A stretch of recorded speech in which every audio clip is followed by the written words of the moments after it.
and expanding it to Europe. Okay, great. So today we are going to have a keynote speech, a few introductory words. We are very happy to be here with Lucie Blondel, who is the coordinator of the Circular Regions and Cities initiatives. So she's going to say a few words about the priorities and the EU policy context in the circular economy, and also about the Circular Cities and Regions initiative. Thank you very much, Lucie, for being here with us. The floor is yours. Good morning, everyone, and thanks for having me. It's always my pleasure to get to hear more about our dear CCRI related projects.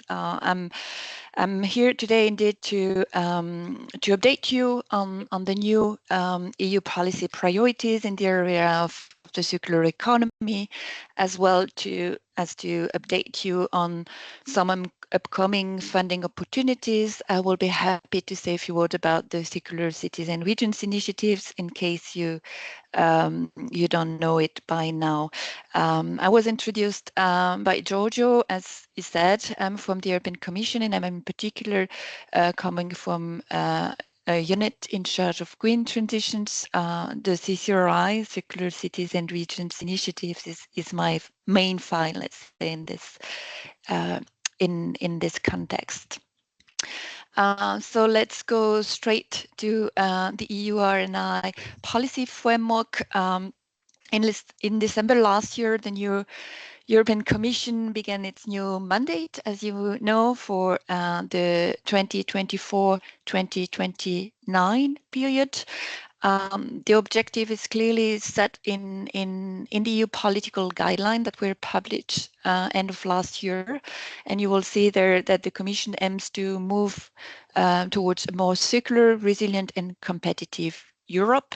That's really our motto for the 5 years to come. And as you can see in the slides, the Commission's President, Ms. von der Leyen, recently re-highlighted in particular innovation and circularity as key element of this transition.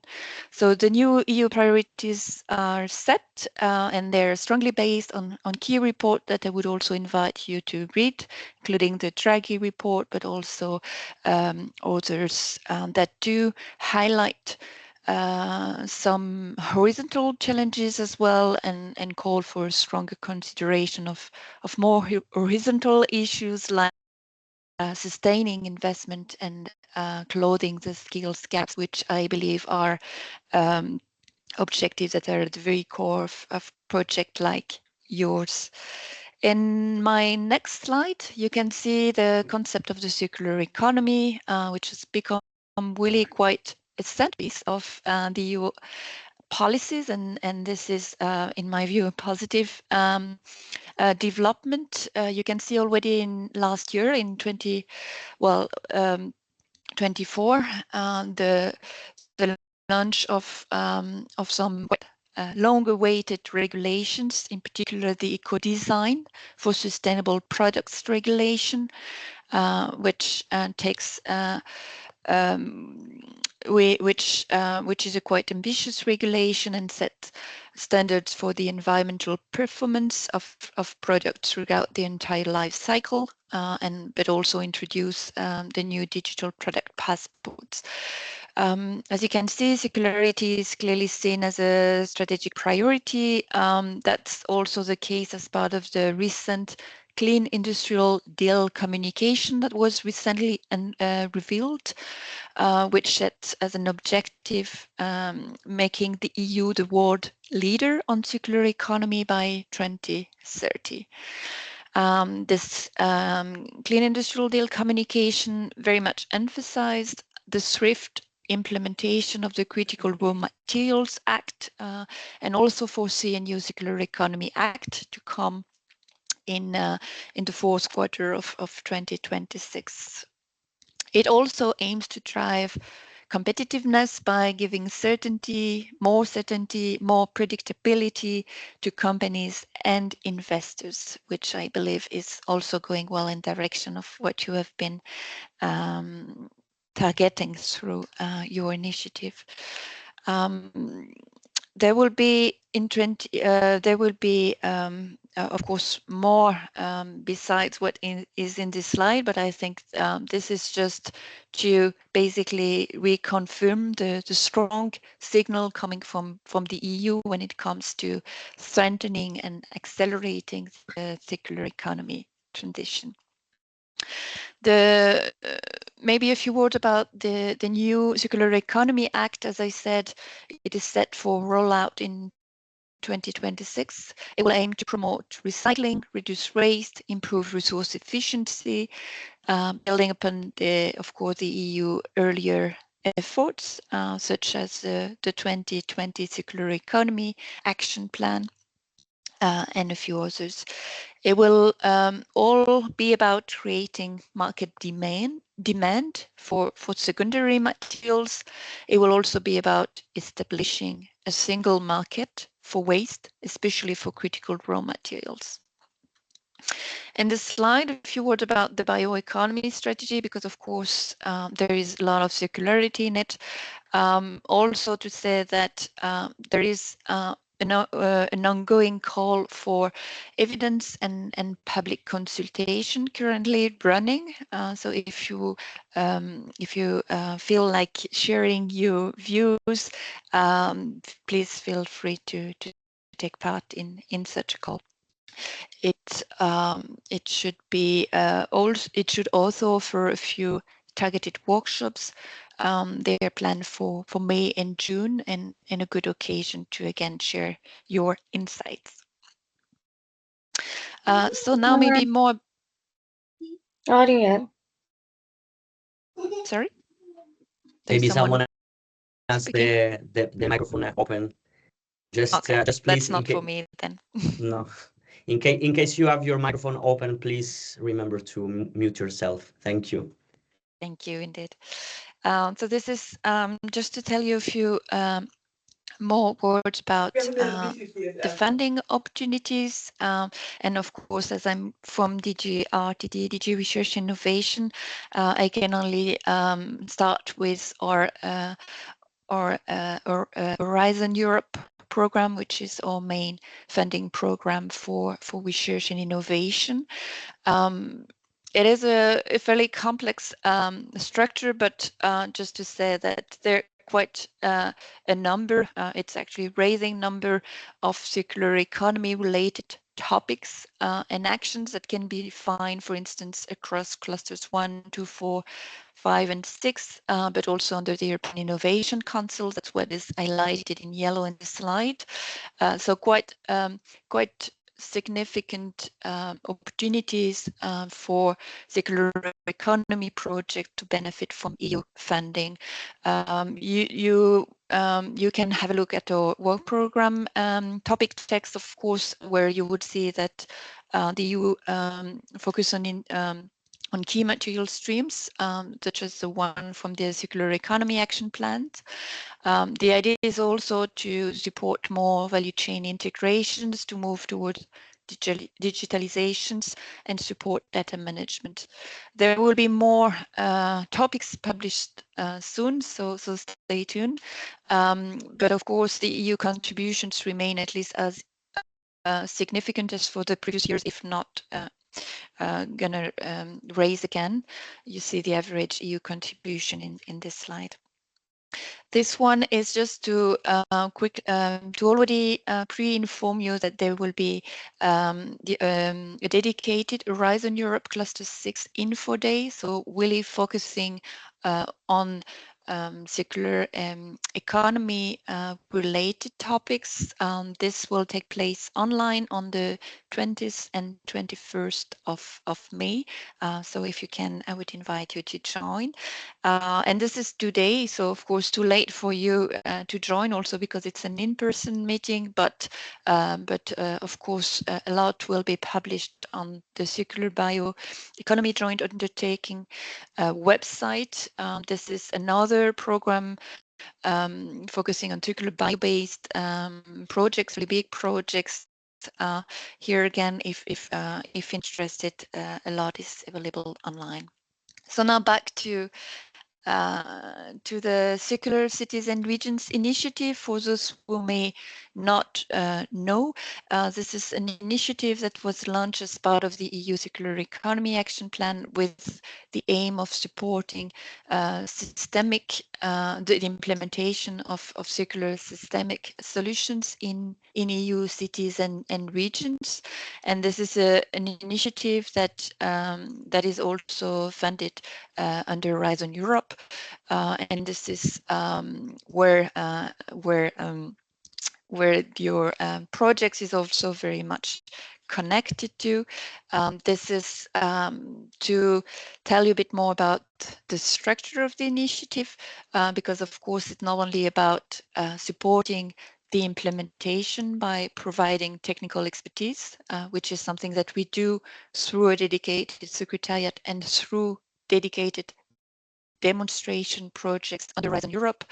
But the idea is to go one step further and really improving the investment readiness of this local circular economy projects with project development assistance, which is provided under the InvestCEC project, but also in partnerships with other organizations. The European Investment Bank is, of course, one of our key partners in this through their Circular Cities Center. I'm sure that Jonas will tell you more about it in a moment. But here the idea is really to make sure to provide sufficient in-depth advisory support to allow your circular economy projects to reach the investment stage. So here, this is a slide that summarizes what we have been able to achieve over the last 4 years now through our initiative. I can only redirect you to the CSRI website, where you will see more information on the project outcomes, of course, but also on all the support that is still being provided and will continue to be strengthened and extended over the coming weeks and months. You can also have a look at our recent online map, where you can see how big and is the CSRI community. It gathers today around 140 cities and regions, and this continues to grow.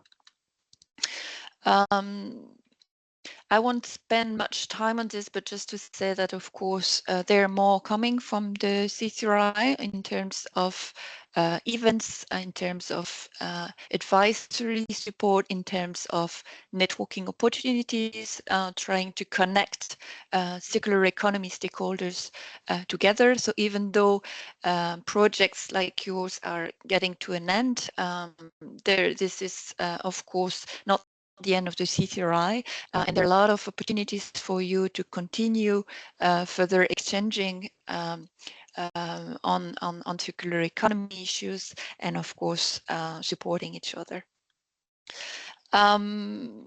We are gonna continue working on consolidating the CSRI offers. The idea is, of course, to also best align with new EU policy priorities that I have presented earlier, by also further connecting cities and regions with their ecosystem partners, such as startups, SMEs, industrial players.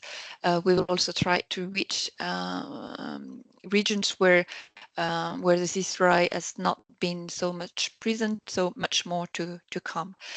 I will maybe finish with a slide just to say that there will be quite a celebrating moment this year as part of the EU Green Week. That's when the CISRI conference will take place on the 5th of June. The registration will open soon. It will actually open in a couple of weeks. So I would really invite you all to come here in Brussels to get to know more about what we have been achieving through these projects, with what we have been able to demonstrate with the support of our CISRI pilots and demonstrators, where you connect again with other CISRI stakeholders. And that's I think it from my side. Thanks a lot for your participation. That's that's my thank you slide, and back to you then. Thank you very much, Lucie. It's great to have this overview of what the EU is doing at different levels to push the circular economy. We're all, of course, very curious about what is going to happen with the Circular Economy Action Act.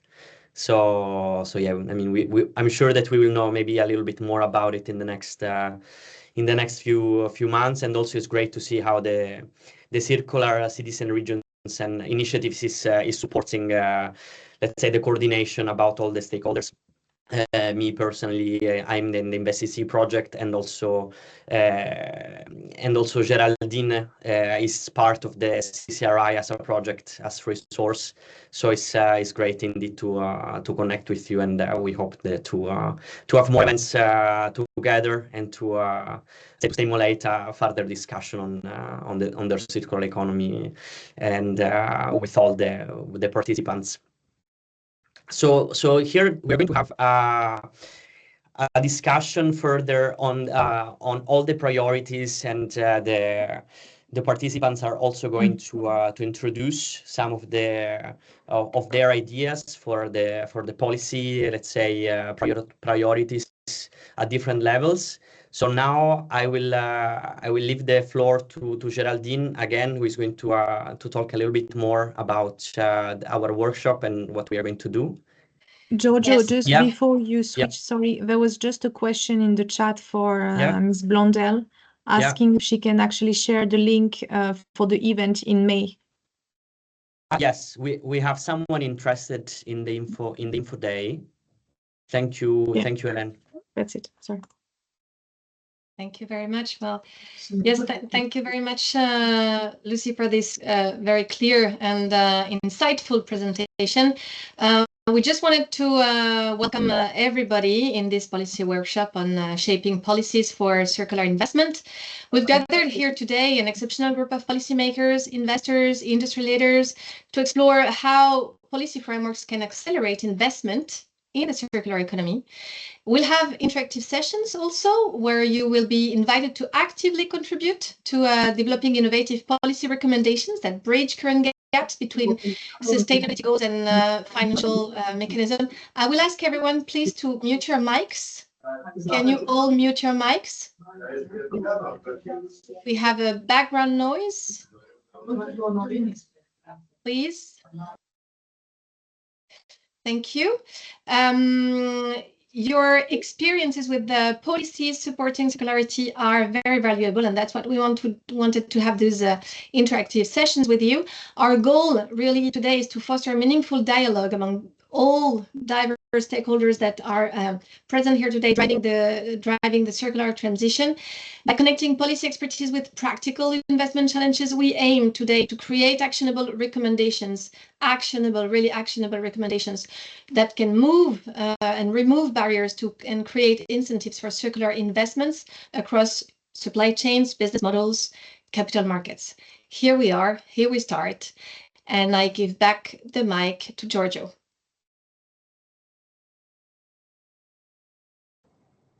Okay, so we could present. Do you mind sharing the screen, Geraldine? Yeah, sure, I will. For the agenda, so we sure just have a quick overall look. Yeah, I'm coming. I can also. All right. Here it is. Okay. Okay, so here we are going to start with our project recommendations, our policy recommendations from our project, InvestCEC and RESOURCE, which, as you probably heard before, they are both part of the Circular Cities and Regions initiatives promoted by the European Commission. So we are going to have after that a quick interactive session for you to give us your opinion on what we propose, and then we are going to talk later about that, and we're going to leave the floor to our facilitator Ellen Dworak for this, and then we are going to have an interesting panel discussion, boosting investment readiness in the circular economy through policies. After that, we're going to have an intervention by a very interesting circular company. We have the pleasure to have the CEO, Askar Sheibani, presenting their perspective on how we can shape, let's say, the future of circular investment in Europe. Then another interactive session, and then finally we are going to end with the wrap-up. So with no further ado, I will start giving a few introductory words to our project, InvestCEC. So InvestCEC is an Horizon Europe project under the Circular Cities and Regions Initiative umbrella. We are developing a model to initiate circular economy projects across different cities and regions in Europe, and piloting this in the city of Klagenfurt in Austria. So the different phases of the project are the needs definition, where the city defines the objectives of the circular economy project, and they define the needs they want to promote to the entrepreneurs. Then there is a selection process where we select relevant entrepreneurs for the city. Then there is a mentoring and coaching program where we support entrepreneurs in the investment readiness, and finally an investment, the setting up of an investment fund. So why do we think this is relevant? It's relevant because, as we said, we're piloting this in the city of Klagenfurt, but we know that many cities have probably facing similar challenges when it comes to the funding part. So the city of Klagenfurt specifically has strategic goals with regard to the decarbonization, but some funding is lacking for the implementation of this project, especially when we talk about potentially riskier from an investment point of view startups, innovative startups. The public sector is sometimes unable to cover the financial needs of the cities. So there is the need for new strategic financing partners. Next slide, please. So this is where the InvestCEC fund kicks in. I won't spend too much into this, but it's a key part of the project, and it's being managed by our partners Vinioner Capital. So Vinioner Capital is working closely with Stadtwerke Klagenfurt, which is the utility provider of the city of Klagenfurt, as a key partner, and setting up a public-private partnership with Klagenfurt. So the target of the fund is to reach 20 million euro, with the first closing expected by the end of the year for 4 million, to provide a little piece, let's say, for the city to finance this potentially more innovative and potentially riskier project. And the investment period will have a maximum of 5 years. Okay, so I would now go leave the floor again to Geraldine to say a few introductory words about RESOURCE. Yes, so Resource is also a Horizon project, also under the CCRI umbrella. And it's a 3 years project, and we'll be finishing in July 25, with the main challenge to support circular economy pilot projects, shifting from linear to circular business models, with the objective to help them raising 20 million euros. So we've selected 9 circular economy projects so starting in Spain, in the region of Aragon, because it was a strategical orientation from the government of Aragon, and we're 7 partners total. So we're developing a support methodology for accelerating private funding of circular economy projects. So as I said, starting in Aragon, extending then throughout Europe. And we are really thrilled to have 5 great international advisors and investors participating in an advisory board, and they give us great advice for the resource project and supporting the pilot projects. To give you an example of this type of supports we have provided, we have the Buckley startup, cultivating and transforming the larval mealworm into very nutritional products such as oil, flour, guano, etc. So we have helped them through a life cycle assessment and circularity improvement recommendations. And they got a mentor, they got a 360 assessment with strategy recommendations. They've been participating in several trainings on how to approach investors, how to improve your pitch, etc.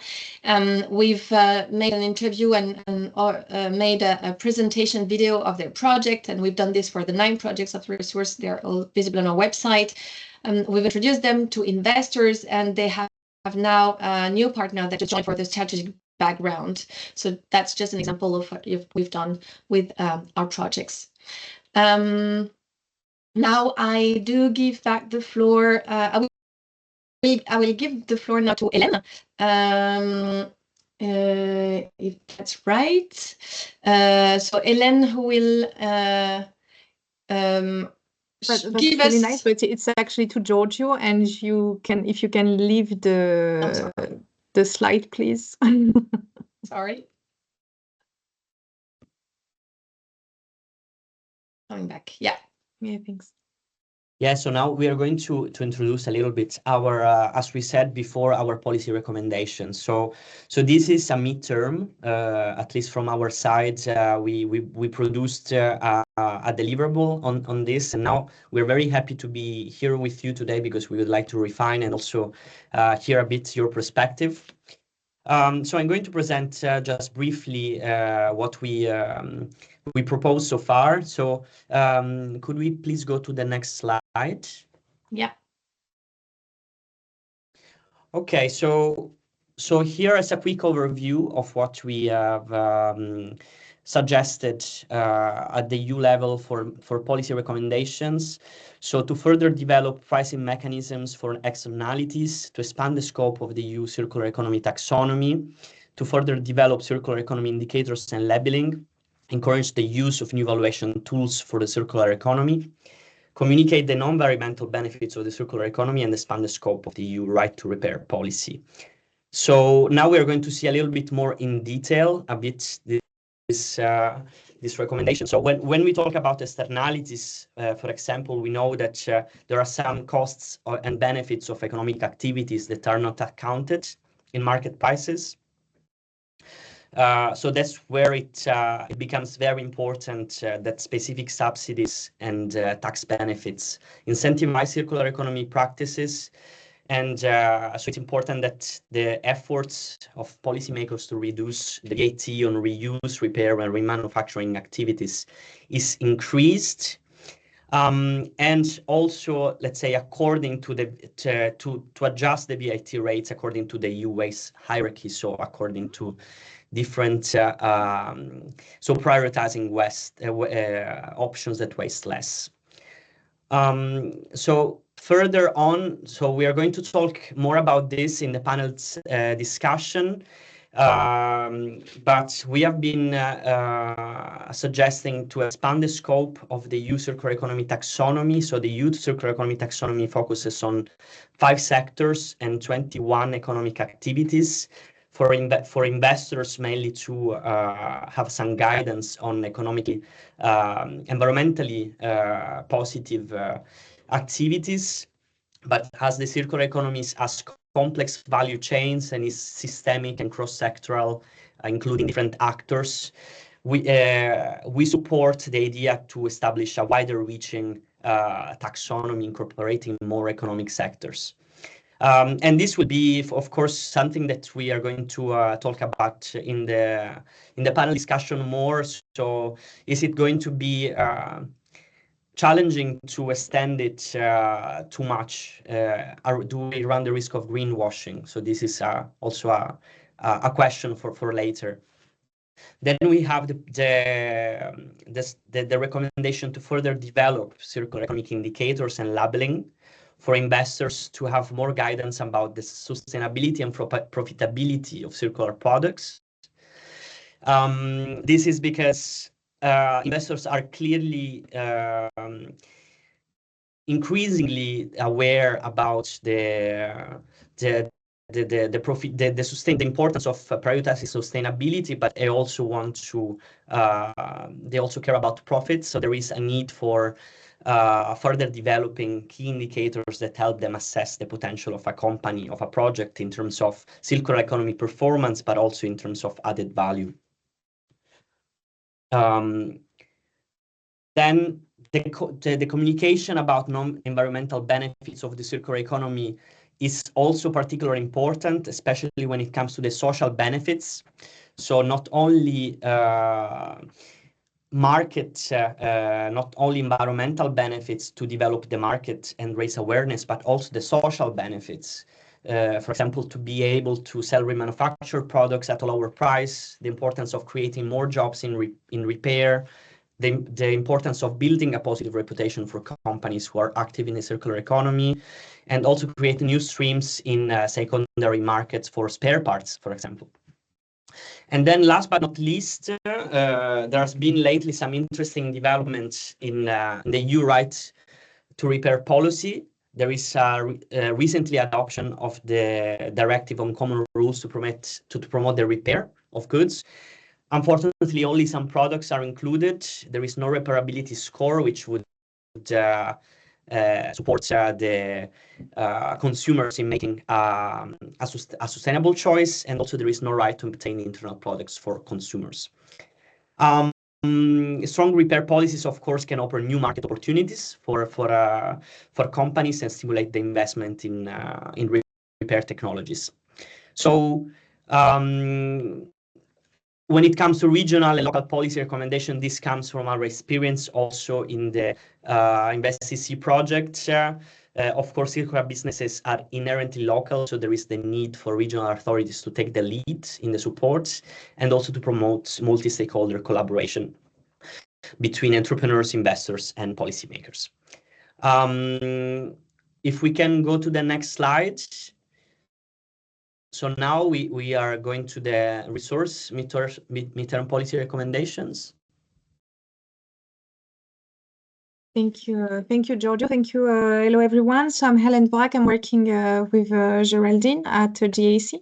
I'm a consultant on innovation and public policies.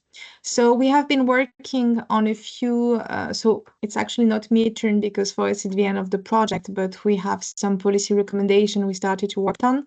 The idea is to push forward and accelerate the circular economy and fundings and awareness. We have 5 of them and I will present them to you now. Can you move to the next slide, please, Geraldine? Thank you. So the first one is the idea to facilitate and reinforce the service functional economy. If you are not familiar with that, I'm talking about an economic model where services, rather than goods, drive growth and value creation. And we are moving from an economy of ownership to an economy of service and use. For example, Netflix, which offer a platform, a streaming service, instead of selling DVDs, what we actually have been growing with. This new economic model can be accelerated through the public procurement and public-private partnerships. These partnerships will help absorbing the cost of the first cycle of the production of the products, making the transition to a circular model more affordable. And it will help to extend the lifetime of the product to encourage to reuse the component and raw materials up to 78%. By demonstrating the economic viability and reduced risk of the circular model, the EU can attract private financing to scale these initiatives, fostering the new value chain that prioritize longevity and resource efficiency. The second recommendation, if you can move to, thank you, is to create a common measurement tool at the European level to assess the circular economy performance for businesses. This tool should provide transparent and accessible metrics like a carbon score, for example, allowing citizens to easily evaluate the environmental commitment of companies. In France, for example, we have the model of Nutri-Score or Critère that you can see on the bottom. By establishing a common framework, we can enhance accountability and encourage competition in sustainability, making it easier for private investors to identify and support high-impact circular economy projects. Thank you. The current financial system, as you know, is very tooled towards a traditional linear economy. That's why we wanted to actually create a recommendation to boost the use of market and non-market tools to measure the circular economy and climate impact and make them a key performance indicator for companies. This new market tool will go along with the traditional one, of course, but it will help to evaluate. It will measure a company contribution for decarbonization, establishing a circular and climate value. By quantifying the environmental impact, this approach will recognize and reward companies that reduce emissions, adopt renewable energies, or implement circular economy practices. Taking the example, for example, that you can see at the bottom, the climate dividends.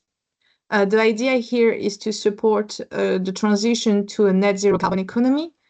This tool will enable companies with positive climate dividend to redistribute these credits to other businesses and shareholders facing higher emissions.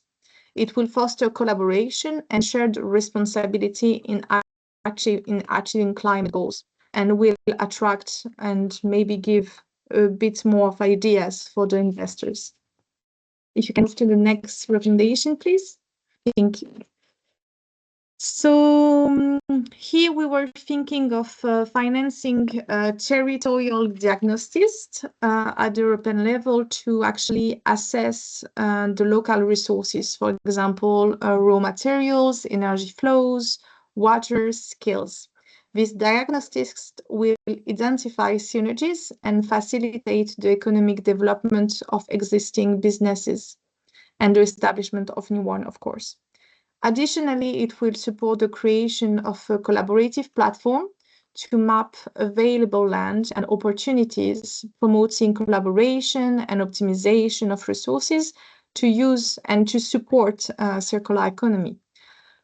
When we provide clear data and opportunity, we can de-risk private investment in circular economy model and foster a new chain of value that emphasize resource optimization and local economic development.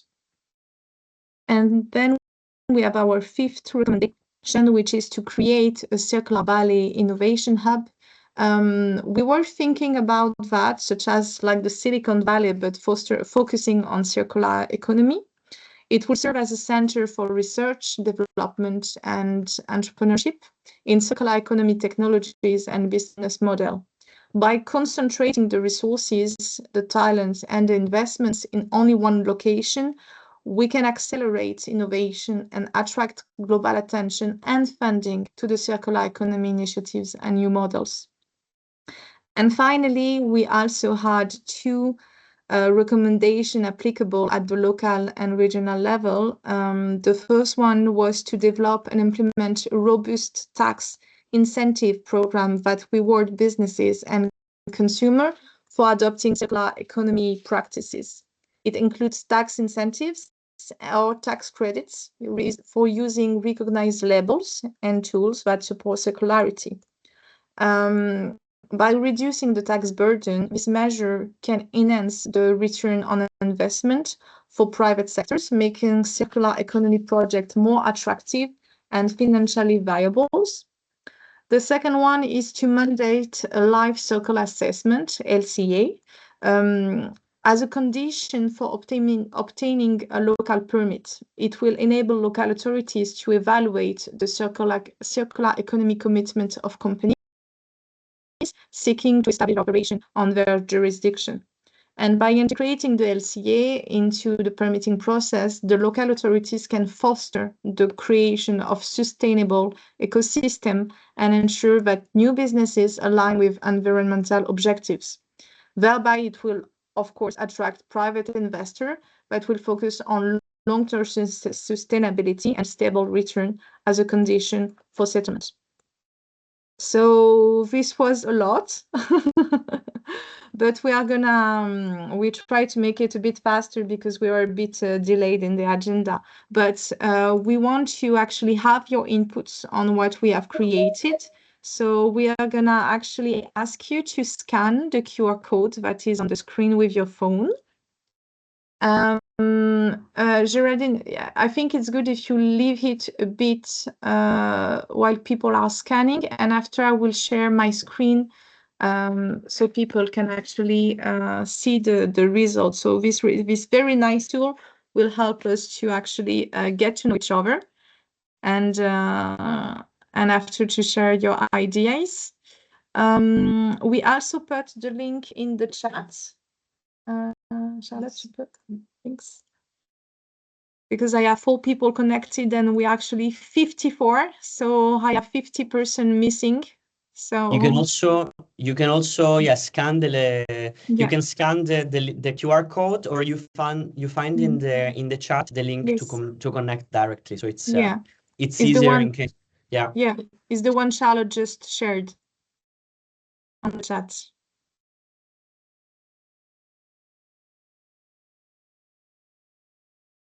Okay, we are moving forward. I have 10%.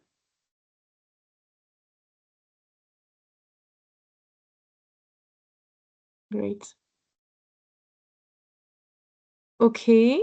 I give you maybe 1 more minute to connect. Then I will share my screen so you can start seeing the result together. So we will have.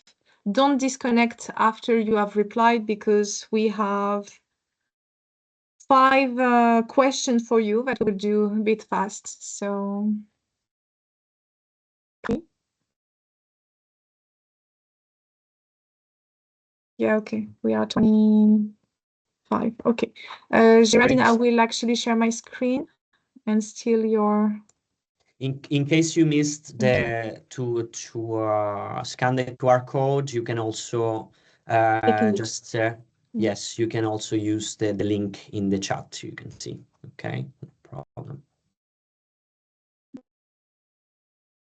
Okay, so we have 30 participants, mostly from Europe, as I can see, mainly from Belgium. It's actually making me practice my geographical skills. It's great. Okay. We will start moving to the next question. Many people in Denmark as well, I see. Yeah, indeed.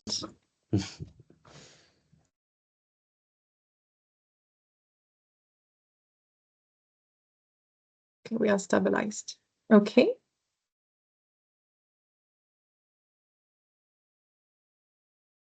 So I have a question to get to know you and your sector.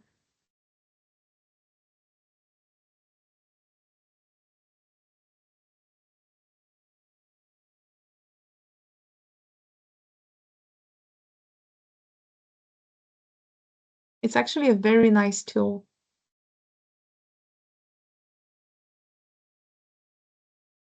We have a battle between business support and non-profit organization. Non-profit is winning now. Yeah.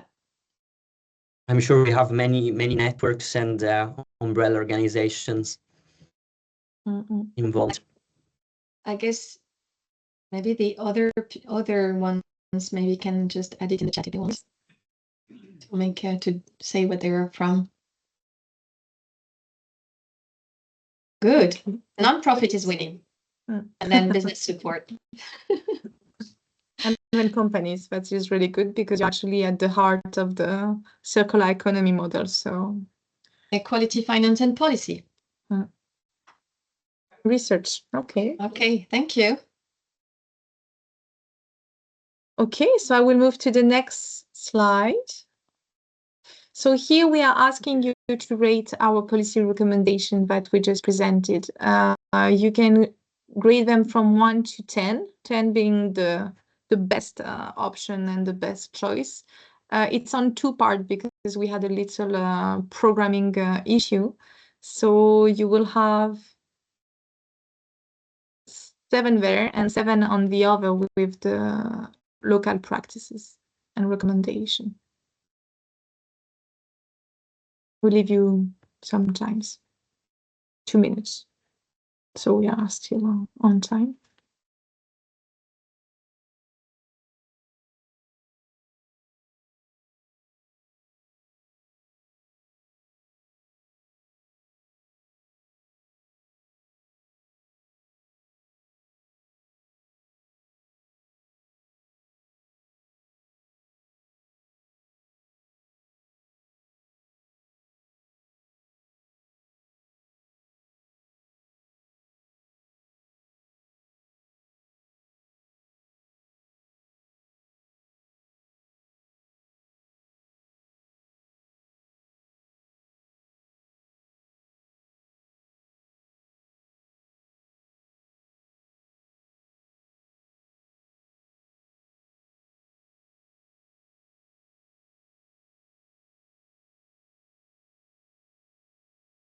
We had 30 people before, so I will wait for the last people to grade.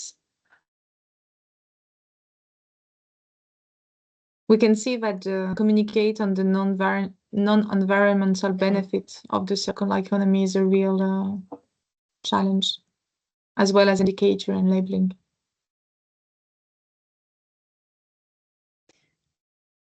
Maybe can be a good topic for the discussion later on. Yes. Maybe our panelists have something to say about that. Yeah, third position, the right to repair policy. Yeah.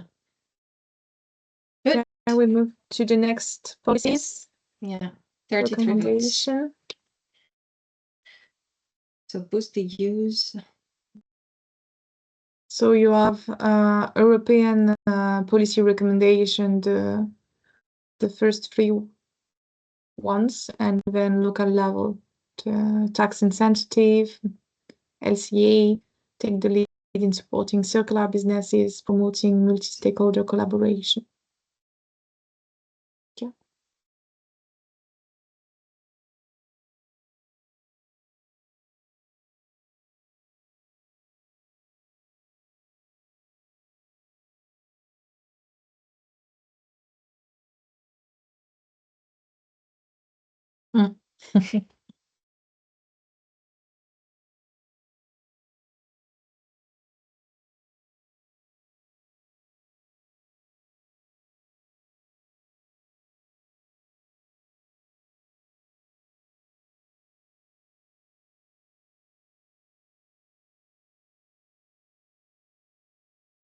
Looks like tax incentives is a game changer.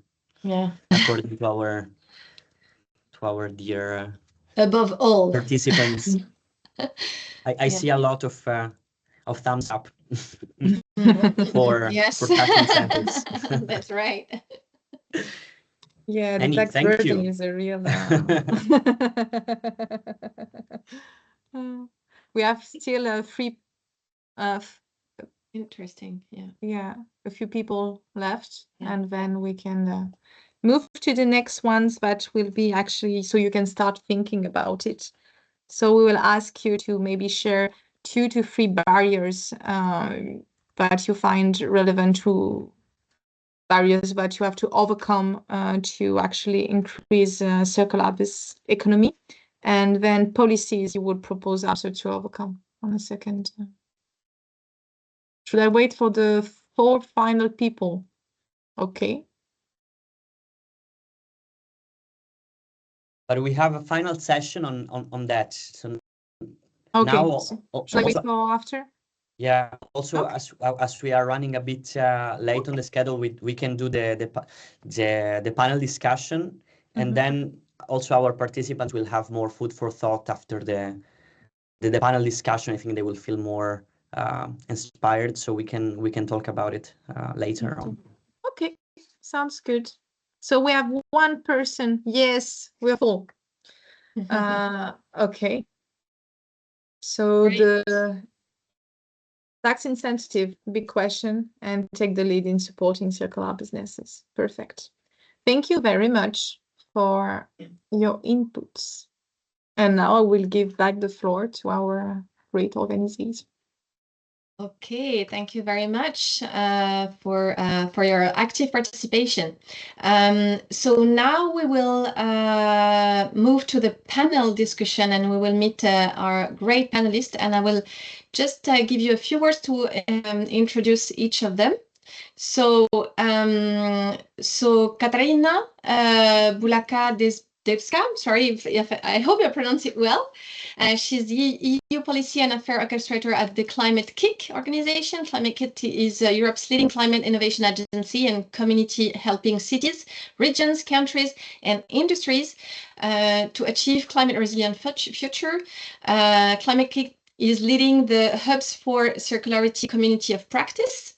Katarzyna was recently inspired by the EU Circular Plastic Alliance model and the ESG Spring methods.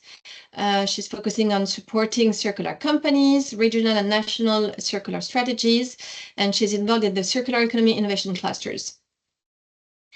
We are very happy also to welcome Jonas Byström, lead engineer and circular economy expert at the European Investment Bank. As the lending arm of the European Union, the European Investment Bank, EIB, contributes to delivery of EU policy objectives. Jonas is the lead engineer at EIB, focusing on project appraisal and monitoring and sector-related work in solid waste management, circular economy, and clean oceans. He's joined JASPERS, which is the Joint Assistance to Support Projects in European Regions, as waste management specialist. He also actively participates in the Circular City Center, C3, a joint initiative of the EIB, InvestEU Advisory Board, and the DG for Research and Innovation. C3 offers awareness raising and technical advisory services to accelerate the circular transition in cities. We're happy also to welcome Chema Pina. He's the managing partner at aptki and at Fourth Capital. That's an investment consultancy and VC fund, and member of the investment committees of 2 businesses dedicated also in circular economy. He's also shareholder of the Carretzo Forum in Spain since 2013 in the Madrid and Barcelona chapters, where he served as vice president from 2013 to 2016 after serving as the entrepreneurship director for scouting and analyzing potential investments. And final panelist is Marco Musso, Deputy Circular Economy Manager at the European Environmental Bureau. He works with the EU policy team on financial, fiscal, economic instruments for the green transition. He works especially on circular economy taxonomy, circular taxation, and where EIB has produced a report on this, the public policies that have supported the circular economy, and emerging circular economy policy measures. Thank you all of you for being here with us today. And I also want to introduce our moderator, Uffe Jorgensen, who is the founder and CEO of Gate to Growth, a company that helps innovative companies secure grants and develop viable funding strategies. Thank you very much to all of you, and I give the floor to Uffe. Thank you very much. Just a discussion about order, because we are about running half an hour late. So are we only having 10 minutes for the panel discussions, or what can we aim at? Yeah. But I assume we have enough time. Yeah, we have time. Yeah. So I think also from this interesting question that you're running around which clearly showed that tax incentives was high priority because people react on financial stimulus in what they behave. So my question is, do we have, in particular Katarzyna with her vast experience, do you have examples of policy measures either on the EU or national level that has really successfully supported circular economy businesses which were not funding, were not policy measures which had monetary impact, but other type of policy measures which had an impact on circular economy? Hi everyone. I think I'll just add to what had been read about me, that I'm actually a commission official and I stepped out of the commission after 18 years because I wanted to see how in practice can we implement the European Green Deal. And sort of answering over your question a little bit indirectly, I really feel that at least for this first intervention, before we get to examples, we need to get back to the basics. Basics in a sense that, the Green Deal we associate with the emissions reductions, but actually circular economy has already been there. Why? Because in order to be successful, so it is a successful measure in a sense how it was designed. In order to achieve climate neutrality and to actually deal with the real challenges we are facing now, which is, overshoot of planetary boundaries, you really have to work in systems. You have to look both at emissions and in circularity.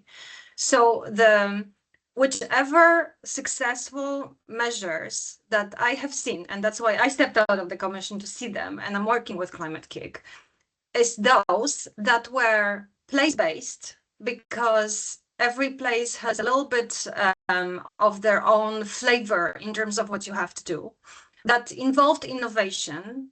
And innovation can be, it really spans from disruptive innovation to incremental innovation to business models that have already been mentioned, that involves policy implementation, but in a way that, again, takes into account interactions between different policies.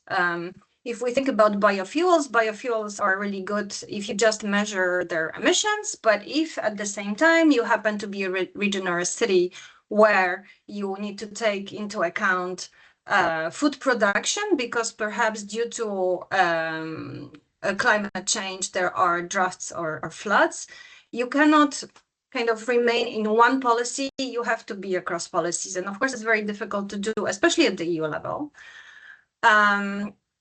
But it happens, we have seen it happening sort of bottom up from cities, especially as ClimateKick, we have cities mission for climate neutral cities, and they're really trying hard. We have regions, we're working with regions, so we have seen it at that level. You mentioned taxes. I can never help myself to remind everyone that taxes are not EU level measure. So it's a kind of plea to all the people here, people who happen to be consumers and voters, make it known to your governments that, if taxes is the thing, let them know, because like what is happening, and I circle back to kind of the overall political situation where, not in this forum, and that really makes my heart happy, because in this forum we are amongst the people who think similarly. But then you go to the workshops where Draghi report is kind of quoted 5 times over, and people talk about competitiveness, and is competitiveness opposite of circularity and sustainability and so on.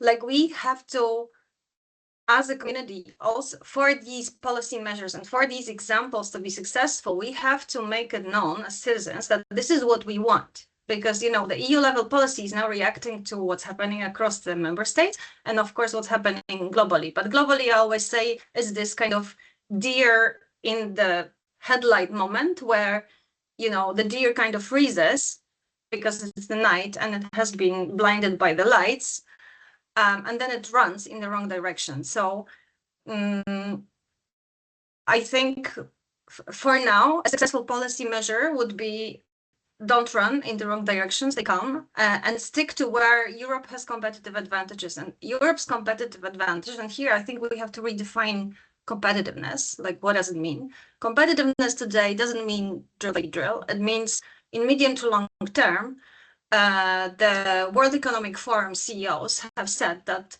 in 10 years, 4 top risks that are financial and operational to the companies are going to be: the first one, extreme weather events; second one, biodiversity loss; and fourth one, natural resources shortage. So I know if I answered your question with a little bit of chapeau, but I think it's really necessary because, like, we are in this bubble here. The other bubbles are saying something else. But we here in this bubble, we actually have models that work and that need to be implemented because we don't have a choice. So, and it's actually our competitive advantage in our European model.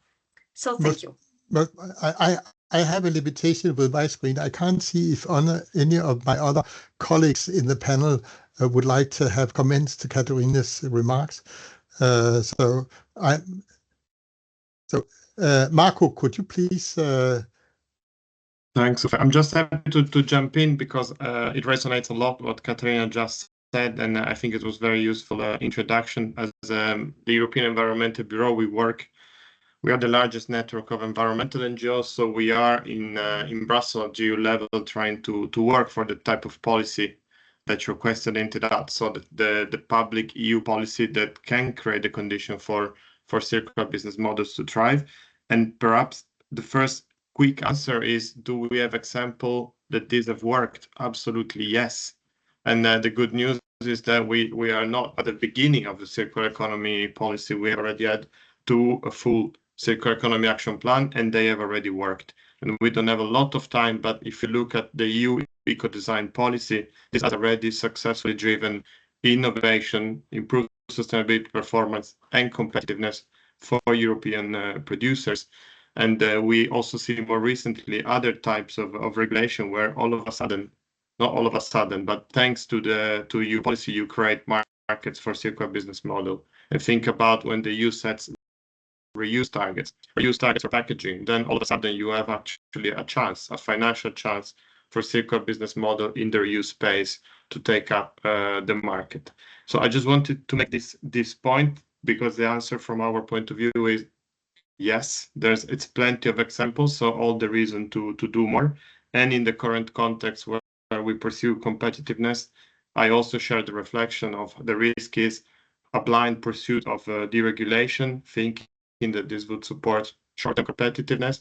Well, I'm not even sure about that, but for sure it would actually hamper the long-term competitiveness of the European economy. So just a quick reaction to double down on what Katarzyna said.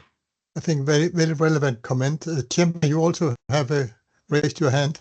Yeah, I totally agree with what Katarzyna mentioned about competitiveness. I think that it's important, and sometimes we forget that the real impact is correlated with a real adoption, and real adoption is related with with sustainability in the business model. I mean, when we talk about circular economy, too many times we solve the concept of the cause, but not the idea of it's feasible or there is a business model that is sustainable. And I think that at the end, that is really important. We have to be aware that, as I mentioned, it's a competitive advantage. We have to move and to the real economy. Yeah. When talking about real economy, then maybe we should jump to the other questions about boosting circular economy investments. And here we have one of the big funding sources behind the circular economy change, the European Investment Bank represented. So Jonas, I think you might have good ideas about boosting circular economy investment ideas. Thank you very much, Uffe, and agree also with the previous interventions here in the panel. But a bit the kind of view we have from a large public bank, EIB. We are the EU bank. We are mandated to support EU policy, including the circular economy policy. We are also the climate bank, and a lot of focus on green financing, including circular economy financing. And in the last 5 years, we have provided almost 5 billion euro to circular projects, 150 or so circular projects. And that's a lot. But if you look at total EIB lending, it's only about 1% of what we financed last year. So a very, very small share. And I think it reflects that there is actually a lack of circular projects for reasons we have already discussed. And I think one is our economies in many parts of the world, we are focusing on growth, which drive consumption and a bit get us stuck in the linear model. Companies as well, they are looking at linear advantages, focusing on profits, shareholder returns, not really considering the risks with the linear approaches and business models, and don't really appreciate all the circular opportunities and positive impacts. And as consumers, we have been taught since we were young that consumption, that's the route to happiness. Buy new, more, fashion, fancy, etc. That's how we become happy. So I think there is a need to really, on all these levels, rethink. And here, policy, of course, is important. I think that what the previous Commission have done a lot to start to create what is needed, a much more level playing field between the linear and the circular. Yeah, talking about internalizing externalities, tax shifts, etc., the push measures, the pull measures, etc. So I think a lot is being done, and I think the new Circular Economy Act, but also the fact that Ursula von der Leyen in her mission letter to Jessica Roswall actually coined the term competitive circular economy. And I think that's really at the core, this kind of level the playing field, but in a more clear manner. So ensure that in all ways and means, policymakers and others can try to ensure that the good theory of going circular from so many points of view is also becoming the go-to way of doing business, i.e. competitive with the linear economy. And one little angle as well, I think, with regard to this consumption is that we are actually over-consuming in the EU. We are over-consuming a lot, and that is giving the continent a very high material footprint. Some countries are really, really high. Finland, 44 ton per capita, average, I think, 14 ton. And there are talks that maybe we need a target to go down to something like 5 tons per capita and person in order to be sustainable. So a lot to be done to reducing actually consumption and focusing much more on refusing, reducing, rethinking strategies, and helping us to see that ownership is not maybe the solution, maybe usership with interesting business models, pushing repair, reused, etc., etc. So I think a lot has been done. There are some really good things in the making through the CE Act and new policies that are developed as we go here and coming years. But from EIB as well, and as a financier, we also see that projects that are presented to us are not always, we can say, convincing enough or clear or credible with regard to the documentation, with regard to business cases, business models. So for promoters to really try to focus on preparing these projects so that they are sound, feasible and viable, but also have a clarity and a certainty on aspects that otherwise could raise risk red flags and thereby either, make it impossible to access financing or make the financing costly. So from EIB side, like Lucie Blondel mentioned, we have therefore set up what we call the Circular City Center, which is a center that helps EU cities to advance in the circular transition. And we have a particular focus on helping the cities identifying circular projects and then prepare them, both with regard to the circular elements or aspects, but also to prepare them for the stage where they could be called bankable or investment ready, i.e. described well enough, clear enough, convincing enough to actually convince the people on the other side of the financing table. They understand the project, they understand the impacts, the positive impacts from circular products, but also the risks related to that there are still some market, maybe feedstock, offtake demand aspects, or maybe technology risk. But these risks have been studied, they are described, there are ways to handle them, and then there are much easier for a banker to understand and accept, and then agree to finance the project. Jonas, you said something extremely interesting. It was sort of paradox, because you said that we are underestimating the linear risk compared to the circular risk. When I, as an investor, is looking on linear type of projects, because the externalities are not priced, linear projects are easier to understand, easier to evaluate than circular economy projects, which are relying on a very complex interaction between the partners in the circle. And maybe Chema could address this from an investor point of view. Do you agree that linear projects are easier to assess as investment opportunities, because we as an investor do not necessarily need to take into consideration the externalities? While when we look at a circular type of product, we are depending on upstream or downstream reactions if the single unit in a circular system works.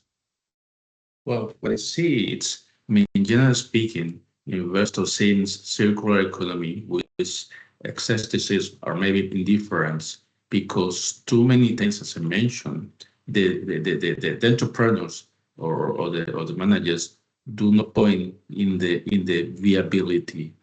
I think we have to make an effort to show the all related to circular economy has an opportunity in the market, because at the end, investors, they assuming a risk, because inherent with investing in earlier stage, they're assuming that, but we have to make the effort to explain that we understand the market. Previously was mentioned about working system, and I think that is the point. I mean, we don't have to consider one thing as an isolated, because the risk is there. When we talk about the risk, means that we have the capability to understand the capability of the market to adopt a specific solution.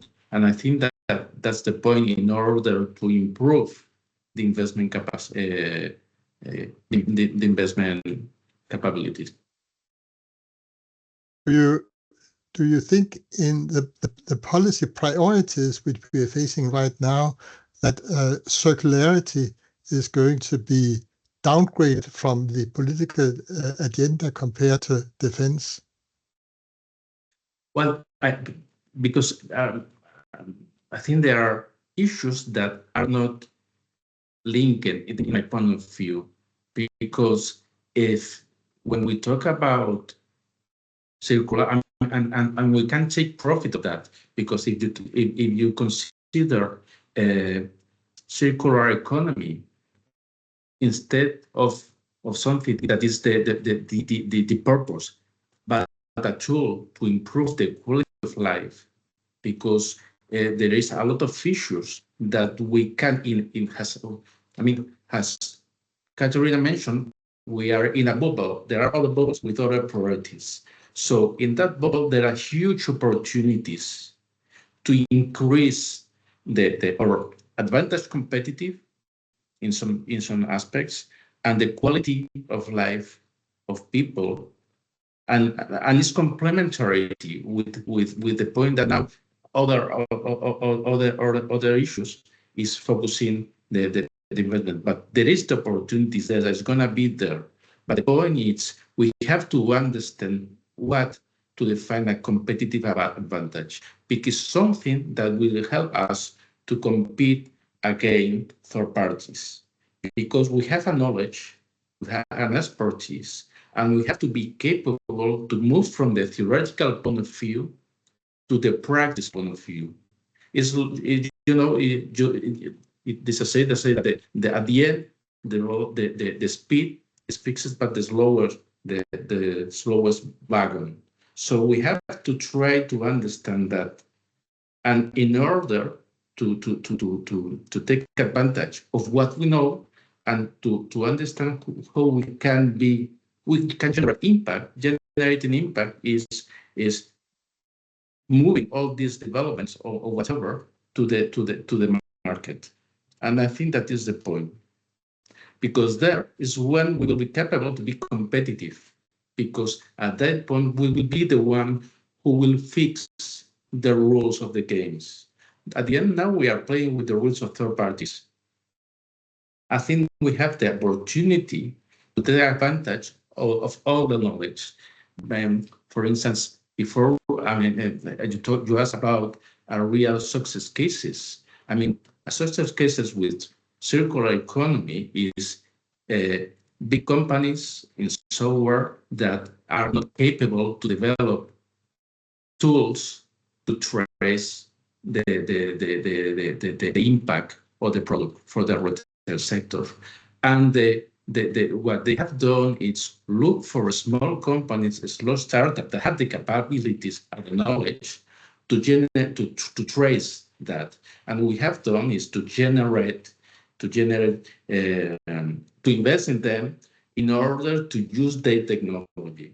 For me, that's a success case. Yeah. Katarzyna? Yes, I just wanted to comment. I really liked your question, circularity versus defense. This goes back a little bit to my redefining of like what we're talking about. So competition we have talked about. And then the other words now that are very important in terms of objectives are strategic autonomy and security indeed. What does strategic autonomy mean for Europe? Like if we're importing most of our materials that we produce from, not just rare earth materials, like most of the stuff that we produce from is either imported, or 50% of global GDP actually relies on nature. People forget. Water today, depends where you live, is beginning to have a cost because it becomes scarce. Unfortunately, as humanity, we only learn when something becomes scarce. But this is the kind of redefinition of strategic autonomy. So it's not defense against circularity. You need circularity to be able to do some of the defense stuff we are doing. When you talk about security, and I'm Polish, I'm all for bullets, but you also need to think about food and water security. So that's on that. Then we discussed it before we came into the panel. How do you then measure it so that the real economy actually understands what you're doing and its impact? But then we have to redefine impact. And as ClimateCEC, we have two things on impact. We're actually measuring, we have managed to amalgamate different ways of measuring impacts, both climate and environmental, of early ventures. And we welcome anybody interested in that to contact us. We have tried it out with the EIC. It works quite well, so that investors know indeed which technology is good for you. Everybody's afraid of greenwashing now, but I'm super pragmatic about it. The fossil fuels companies are not afraid of greenwashing. So why are people who are trying to do something are afraid? Like let's forget it let's hang it for now and let's just keep on trying.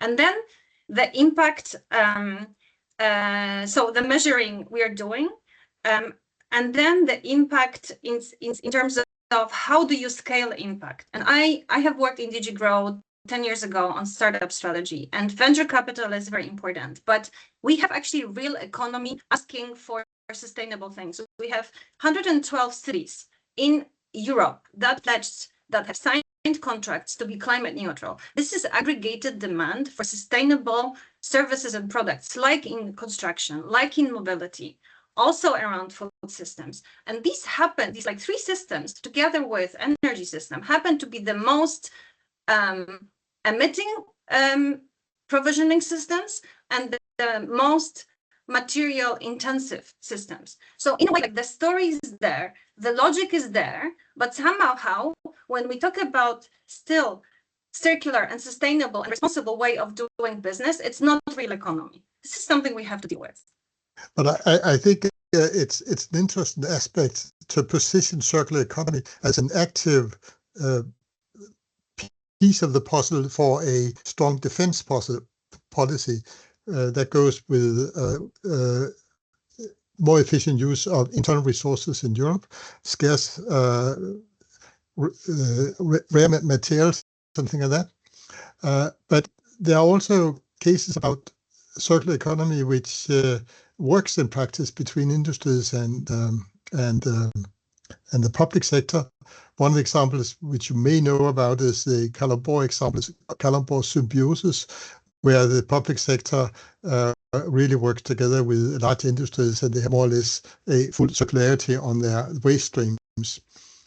But promoting these type of examples may be also a way of supporting circular economy. I'm a bit concerned about the whole problem about taxonomy, because and I think I agree with you, Katarzyna, that we should maybe not be more religious than the Pope himself in the taxonomy, because if the big oil companies do greenwashing, then as long as we support climate change and circular economy, if it's not 100% circular, I will still promote it.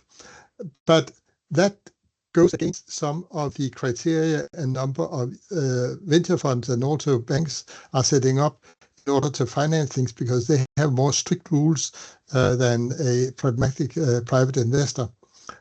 What about, have you experienced anything about the taxonomy problems? Are people afraid of working with circular economy because it has to be so correct in order to be called circular that they simply give up?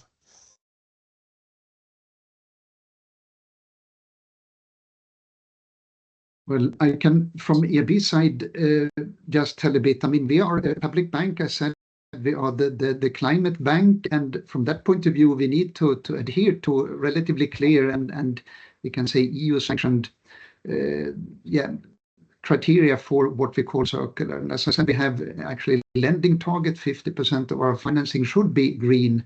And then the taxonomy is a kind of one aspect of what we consider when we decide whether a product is circular or not, or mitigation, adaptation, etc., etc. And what we have seen, one thing that was addressed in the questions we got is that the taxonomy is not covering all relevant sectors or all relevant product types. And that, I think, is one little issue. There in EIB, we have tried to complement with, we can say, criteria, taxonomy-inspired criteria for other product types, other sectors, in order to have a bit more comprehensive framework for the kind of products we do. But we also, I think, see that some of the criteria, the substantial contribution criteria, are potentially aiming a bit too high, and it are in some sectors, even with ambitious promoters, a bit of a challenge to actually tick all the boxes and reach all the percentages or criteria. And I hope and assume and actually understand that there are, I mean, plans from the Commission to look a bit and revisit what have been presented in the first two delegated acts. And hopefully with time, this would be a bit more comprehensive, covering all relevant sector product types. But hopefully also, in my view, I mean, it would make very good sense to ensure that these are, ambitious, so as not to allow any kind of, on the paper, circular or pollution prevention, but real substantial contribution, but attainable. Because if they're not really attainable by ambitious promoters and companies with high kind of goals, then it kind of disserves the purpose in a way. And then, I mean, your point of that, in addition to what is then substantial contribution, I mean, there are also things that are contributing but potentially not meet the target, and which, of course, is better than what's going on and over-consuming and contributing to ever-increasing material footprints, and then getting further down into this autonomy Katarzyna talked about, and what is an important linear risk for those companies stuck in just producing and selling without looking at ways of looping in and going for new service models, circular service models. So that is now all the five of us wizards have been talking. Are there any questions from the audience to what have been discussed here? Giorgio, do you have any overview of that? So I don't see questions from the audience. So my suggestion is, since we have to wrap up in 5 minutes, to leave the floor to Askar Sheibani from Comtech. Maybe we can have a last round. I see that Marco wanted to say something. And if the audience has any questions, they can write it in the chat. And in case our panelists can stay just a few more minutes, and then maybe they can just address the question in the chat, if that's okay for everyone, so that we can have let's say a last round before we move to the other session. So yeah, I invite everyone to write the question in the chat. Thanks.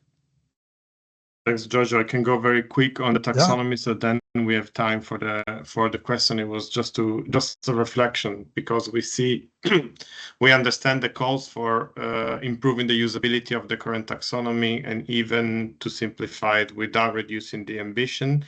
But just when we looked at the taxonomy from a circular economy perspective, we see the job is not complete. So we might think about extending the coverage, but if you look at the do no significant harm criteria for circular economy across the taxonomy, they are missing for so many activities.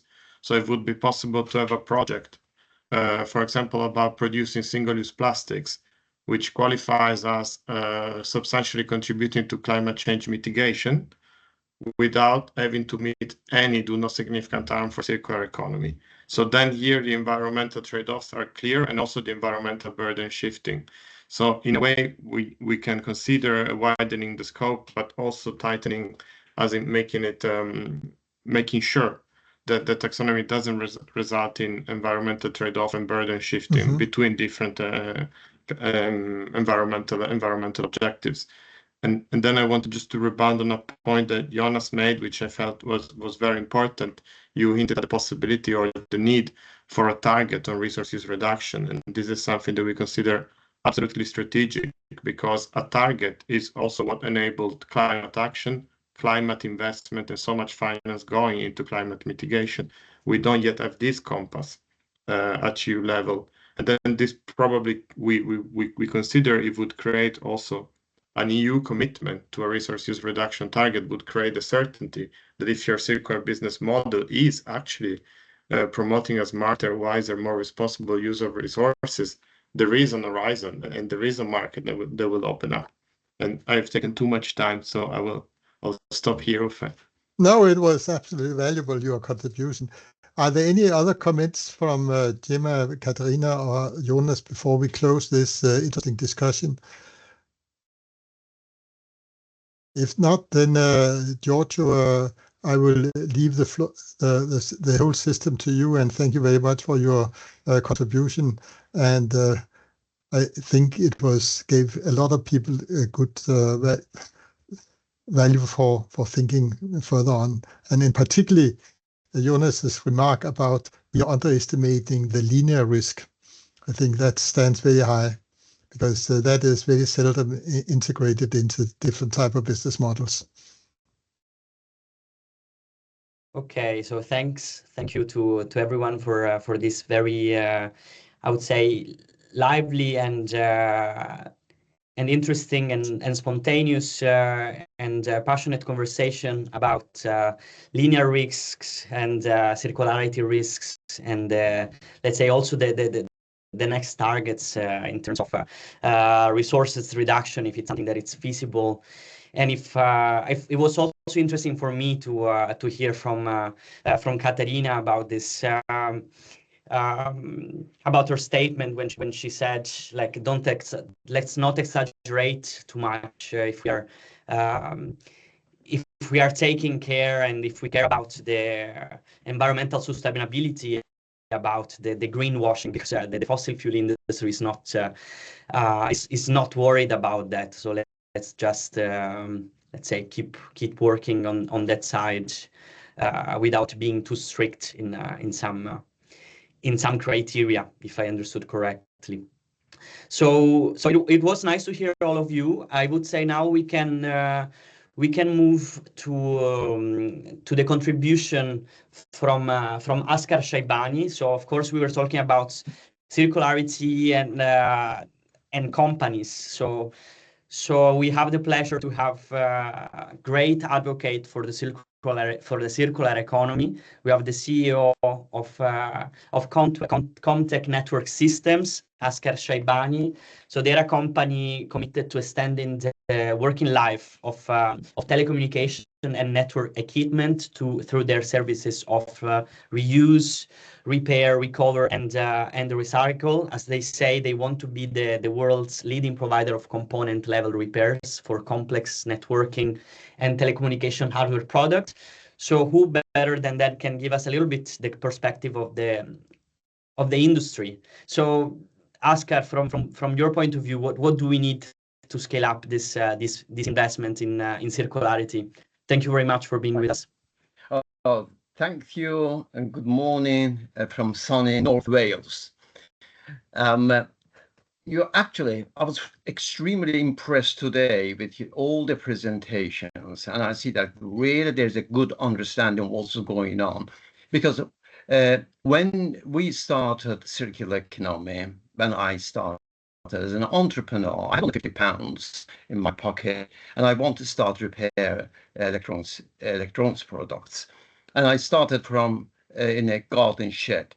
So I'm not going through all my presentations because you have already addressed a lot of these things, and you already know about this. It'll be boring for you probably. So I'm going to tell you what challenges I have faced and where we are now. When I started from a garden shed, 50 quid, nobody believed that they didn't have any clue about circular economy. And we carried on and grew from that particular moment to a global company. We now operate in North Wales, in Belfast. We have got an office there. We are in Frankfurt. We are just about to open next week an office in Athens. And also, we are very active in North America. We got an office in Silicon Valley in California. So you can see the growth has been phenomenal. And we have got a track record to prove to the policymakers that circular economy is a good business. It makes profit and creates jobs and has a major social value and community impact. And we have delivered that and proven fact. This is a proven fact. We have taken this matter, circular economy, to UK Parliament and demonstrated to UK parliamentarians that how important circular economy is for net zero. And we have tried to engage the policymakers to work with us to deliver circular economy, which is a common sense, this type of business. It creates jobs. It creates jobs in the local communities and skilled jobs as well. But the problem we have been facing is from the manufacturers, predominantly global large manufacturers. They would love to go to some deprived nations and use the cheap labor to create cheap products and bring them to West as a consumers. We have seen that they are fighting against organizations like us to try and make it as difficult as possible so we can actually repair and refurbish products and give much longer life cycle to these products. And they are the ones we have been facing challenges, and they have got the power, they have got the tools to influence the governments, policymakers, and also they have got the power to influence the users, saying that repaired products are no good, they are danger. For instance, the data centers, but we are repairing fantastic, very, very complex products now. We have built a skill level globally the best, and we have delivered fantastic repaired and refurbished products, and they're working. Now, it took us a long time to create a kind of culture change within the industry that repair works. We give 3-year warranty on repairs. We give 3-year warranty on refurbished products. It reduces their costs, and there is no need to manufacture new products, which takes a lot of resources from Earth and creates massive carbon emission. And basically, it's a very, very costly. So it's a common sense business model. But what we need to do is the policymakers really, governments really need to start waking up. There is an opportunity for growth.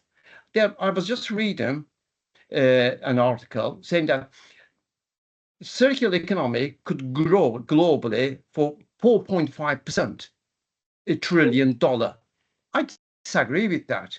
It says that it can grow, create 7 million jobs by 2030. I disagree with that. I believe that we can do a lot better. We can do much, much better than that if we can all work together. That is the problem, is culture change. And problem is our policymakers and government politicians are not, they haven't absorbed the impact of circular economy in net zero. They are subsidizing our renewable energy. Good, I agree with that.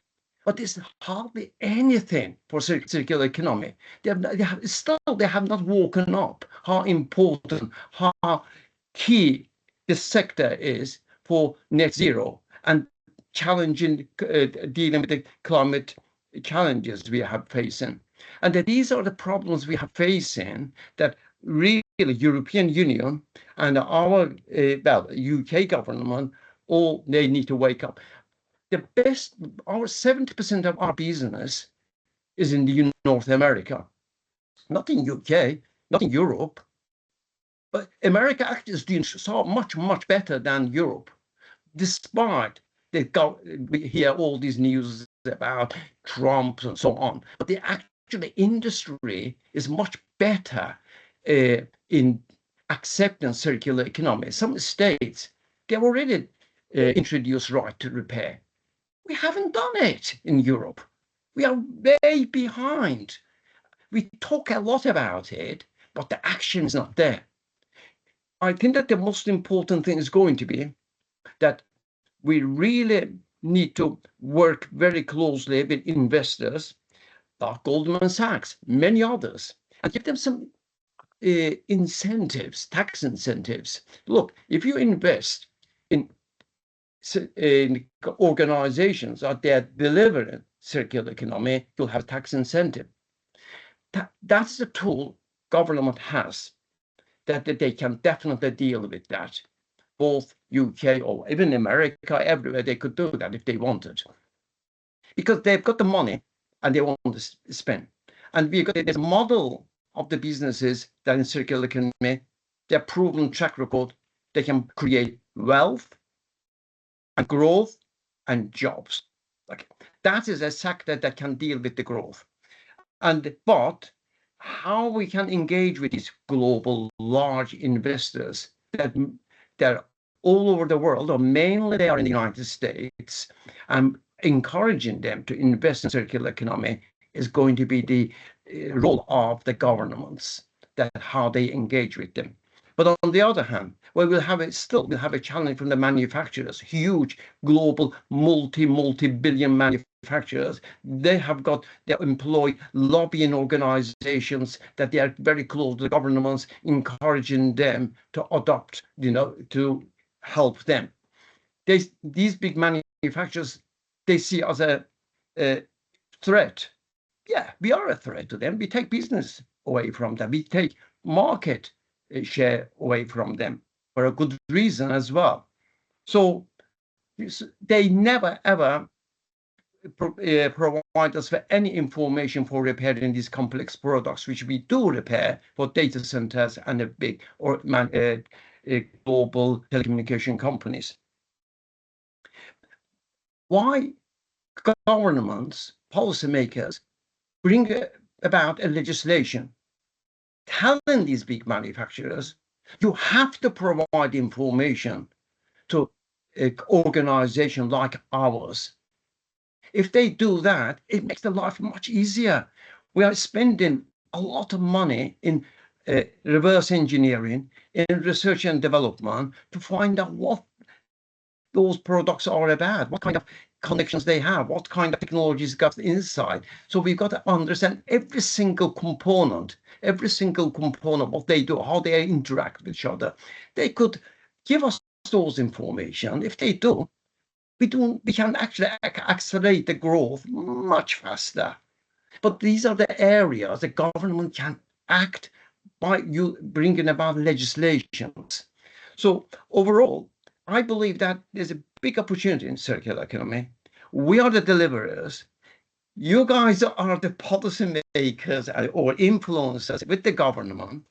If we can all get together, we can create a strong ecosystem and really dealing with the barriers and challenges facing our environment, our communities, and so I'm extremely optimistic, but the journey we have gone through, we have learned a lot from that, and I'm really, really encouraged with today's presentations that there's a hope. We are all on the same. Basically, we are all working together, and we can enhance that working together. And I can't do things that you can do with influence the governments. I can deliver. Thank you. Thanks a lot, Oscar. It was great to hear from you and the perspective of Comtech. I have just a quick question for you before we go to the interactive session again, where the participants will be able to tell us a little bit about their challenges and their perspective on circular economy investments. So if you had, so we said a few times that circular economy companies are not only sustainable, but they are also profitable. But on the other hand, there were some remarks also during the panel discussion that circular economy investments are still very, very low. Also, as you said, that there is maybe a comparative advantage of non-circular companies over the circular companies. And then it's, I mean, the market still has to develop in different ways, and then we need the support from the policymakers. So if you had to just mention one, I think it's difficult to say, but if you had to prioritize one measure, one policy, one type of support, which one would you say? I will say that change the legislation, force manufacturers to provide information. If they do that, we can deliver. They are the ones stopping the repairs. They are the ones forcing, telling, scaremongering, big organization, government organization, if you do not upgrade with new products, if you go for repairs, if you go for refurbished, your system will fail. And that will be catastrophic result if they use alternative suppliers like ours. That is the key thing. And they are the big problem is the manufacturers, and they got too much power. And the only way we can deal with that, government bringing in legislation. They do that very well with car industry. And local garage can repair Mercedes-Benz, and Mercedes-Benz will provide. When it comes to technology, no, absolutely zero. They will not do that. And legislation is the only way it can change. So you suggest more transparency in the reporting? Absolutely. They should give us the information. If they give us information like car manufacturers, they do, we'll accelerate the growth extraordinarily fast. Yeah. And that is the problem we have facing. Even if there is no investment, investors will line up to come towards us when they see that we are growing fast. And I can see now myself, last year we grew by 33%. This year we are going to grow by 50%. Now I can see that financial organizations are very friendly with us. Because they can see there's a profitability, there's a growth there. So legislation to deal with the manufacturers and the right to repair has got to be embedded our legislations. Thank you, Oscar. I see there is end up by Uffe. So we don't have much time because we have to move towards the final interactive session. But please, Uffe, if you want to quickly comment, we are happy to hear you. It was one idea. You talk about legislation. Why don't the public sector include repair possibilities in procurement requirements? Yeah. There is a problem there. That would really change the market. Yeah. If that was introduced in procurement requirements. Absolutely. But I have a very close relationship with UK government ministers, parliamentarians, and the local government. Its own public domain, if you see that. But I always talked about it. What the problem is, as soon as they start, say, like their technology infrastructure, if they say that we're going to have repairs, we are going to have reviews there, the manufacturer goes to them, say that if you do that, we are not going to support you. Your system will be in danger. So the public sector is going to take risk. That they are terrified of taking the risk. And this is the only way it can change is a legislation, right to repair, and basically forcing the manufacturers to support circular economy. Okay, so I think on these words, on this call to action to policymakers to take more risk on this issue, definitely the public procurement topic is a big issue to promote circularity. And I think that now is a great moment to go back to our interactive discussion. Where we would like to hear from the audience. I'm sure that everyone feels a bit more, let's say, inspired and empowered to propose some ideas and also to tell us about their challenges. So we would like to go back to the interactive Mentimeter tool. You can scan it again, and you will find the question there for you waiting. Thanks. Thank you, Giorgio. So back to our interactive sessions. So you can again scan the QR code, or I put in the chat the link so you can access the page. I have only one person at the moment, so I guess people just need to grab their phone. Lunch is around the corner, so don't worry.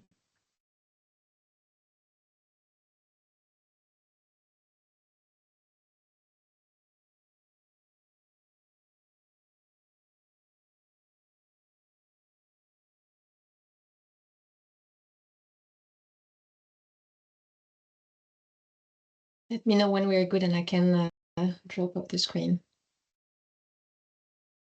Yeah, maybe I only have 4 persons connected. So maybe wait for 1 more minute and then I will start sharing. Thank you.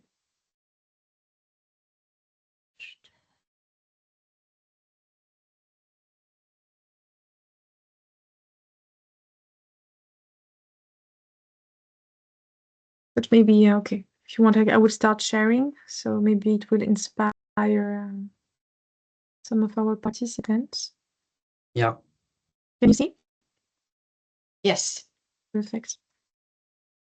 So the first question is, what are the main obstacles to private investment in circular businesses? And then we will, and then we will discuss also and ask your inputs on, just checking.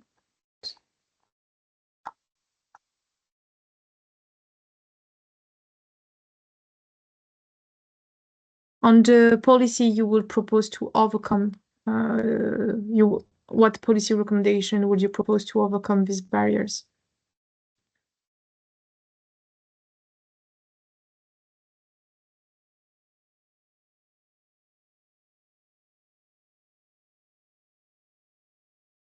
I see many are related to the risk or the perceived risk of circular companies.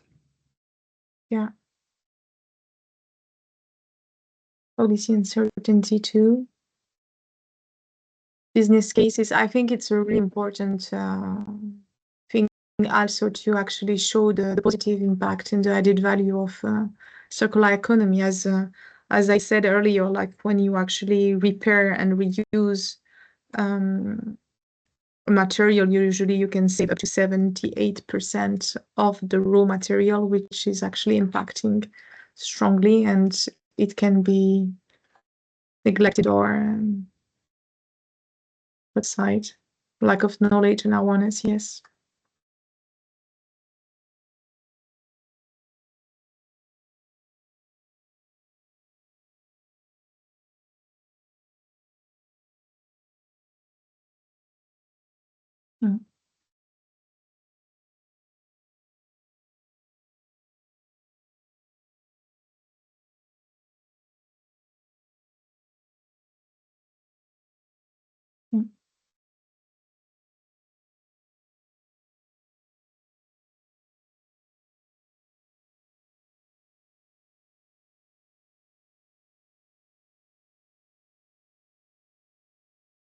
Okay, maybe I will give 1 more minute and then we will move to the next question.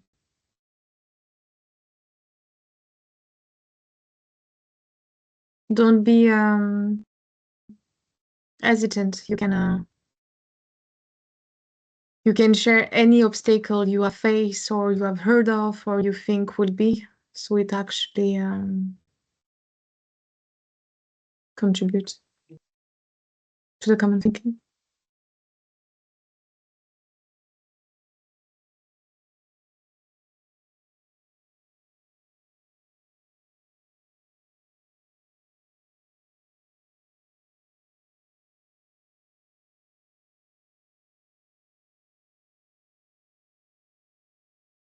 Maybe we can move to the next one. Okay.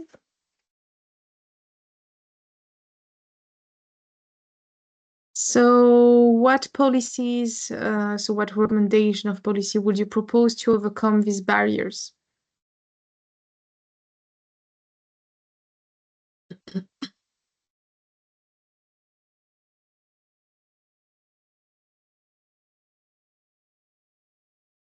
Yeah, the right to repair is actually very important.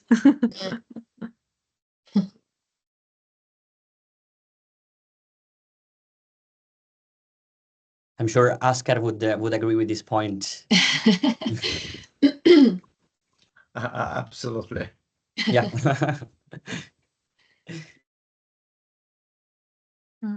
Yes. Mandatory circular public procurement, very important too.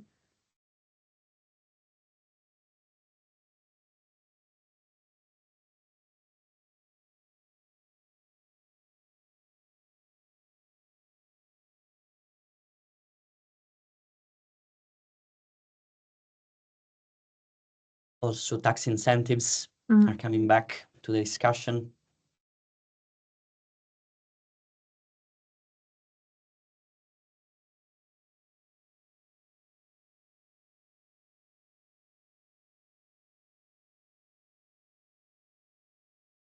Yeah, labels too and LCA.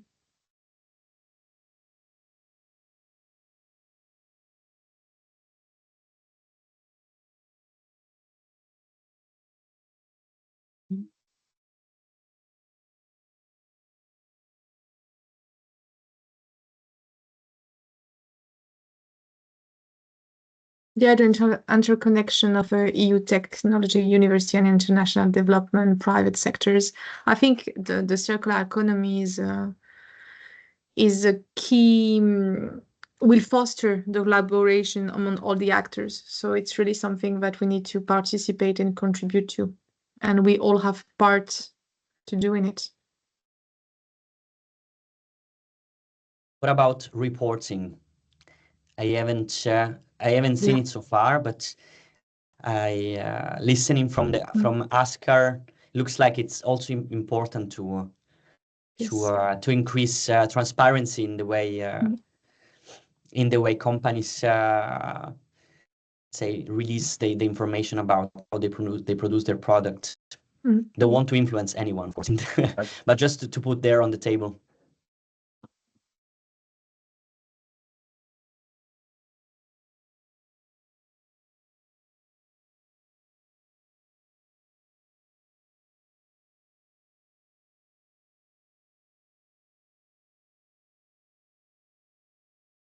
Yeah, we actually have the circular certification and labels. These have to be based on measurement that will be actually common at the European level to avoid different standards.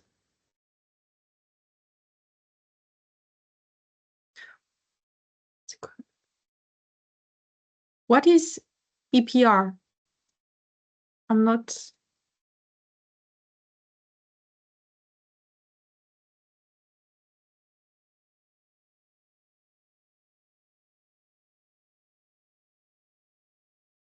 I think it refers to extended producer responsibility. Could it be? I guess. Yeah. So the idea that producers have to be. Yeah, thank you.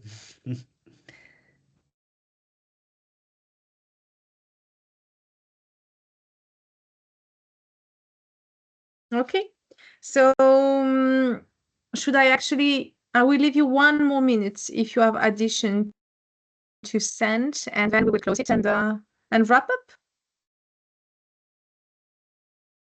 Yes, we can leave it open while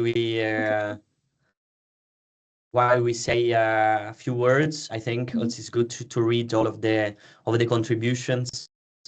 So yeah, we can just leave it open. Thank you everyone for actually contributing and sharing your views on the policies and the barriers.